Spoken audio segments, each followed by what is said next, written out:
Selamat pagi, semoga semua dalam keadaan sehat walafiat dan bahagia. Kali ini saya akan mempresentasikan mengenai unsur intrinsik yang terdapat di dalam novel Ronggeng Dukuh Paruk. Kaidah sebuah karya sastra sangat ditentukan oleh unsur-unsur intrinsik karya sastra itu sendiri. Unsur-unsur intrinsik adalah unsur-unsur yang terdapat dalam karya sastra itu sendiri atau tersirat dalam karya sastra itu. Adapun unsur-unsur intrinsik novel Ronggeng Dukuh Paruk adalah: yang pertama, tema. Tema merupakan inti permasalahan. Tema dalam novel Ronggeng Dukuh Paruk menyangkut masalah sosial. Masalah sosial yang dimaksud adalah yang pertama, percintaan. Kisah cinta antara Rasus dan Serintil. Yang kedua, kebodohan. Masyarakat yang masih menggunakan tradisi lama yang sudah tidak sesuai dengan zaman.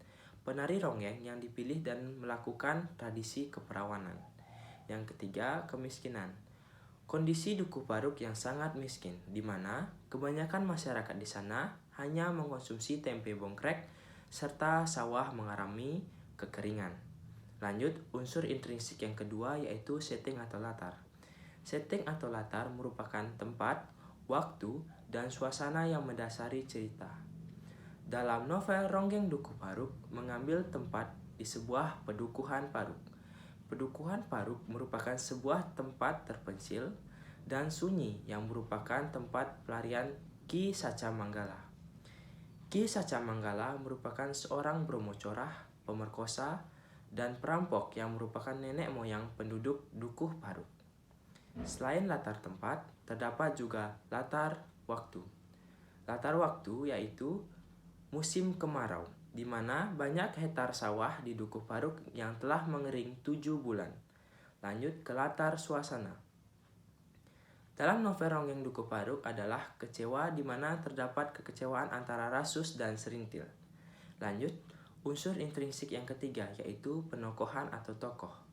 Penokohan atau tokoh merupakan seseorang yang diceritakan dalam novel tersebut. Dalam novel Ronggeng Dukuh Paruk terdapat dua tokoh utama, yakni Rasus, yaitu seorang pemuda lugu dan polos tetapi memiliki sifat pemberani. Rasus merupakan teman masa kecil Serintil serta memiliki rasa suka terhadap Serintil. Rasus juga memiliki keberanian untuk menolak hukum adat yang tidak sesuai menurutnya. Lanjut, tokoh yang kedua yaitu Serintil. Serintil merupakan seorang gadis miskin yang lugu dan polos, yang juga memiliki cerita menjadi penari ronggeng. Setelah beberapa tahun, Serintil berhasil menjadi penari ronggeng dan melakukan upacara buka kelambu. Dengan menjadi penari ronggeng, Serintil menjadi terkenal dan lama-kelamaan Serintil pun menjadi kaya. Lanjut, unsur intrinsik yang keempat yaitu bahasa atau majas. Bahasa atau majas merupakan gaya penyampaian topik dengan menggunakan kata-kata yang indah.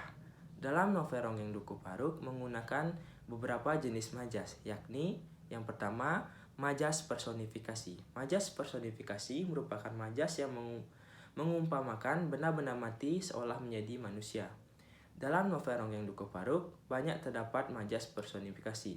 Contohnya yaitu yang pertama, adat Dukuh Paruk mengajarkan kerja sama antara ketiga anak laki-laki itu harus berhenti di sini.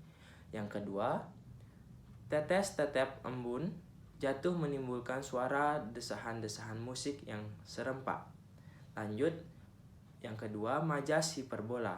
Majas hiperbola merupakan majas yang melebih-lebihkan sesuatu. Dalam novel Ronggeng Dukuh Paruk menggunakan majas hiperbola. Contohnya yaitu yang pertama, ditolaknya bumi dengan hentakan kaki sekuat mungkin. Lanjut, unsur intrinsik yang kelima yaitu alur.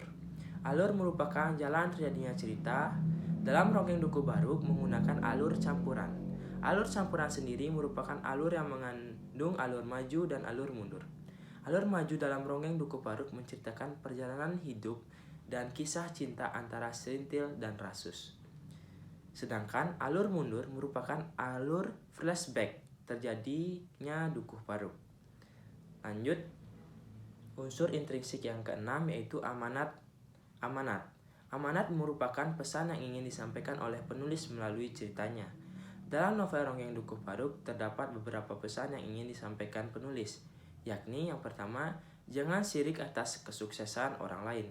Yang kedua, jangan mau menyerahkan keperawanan demi cita-cita.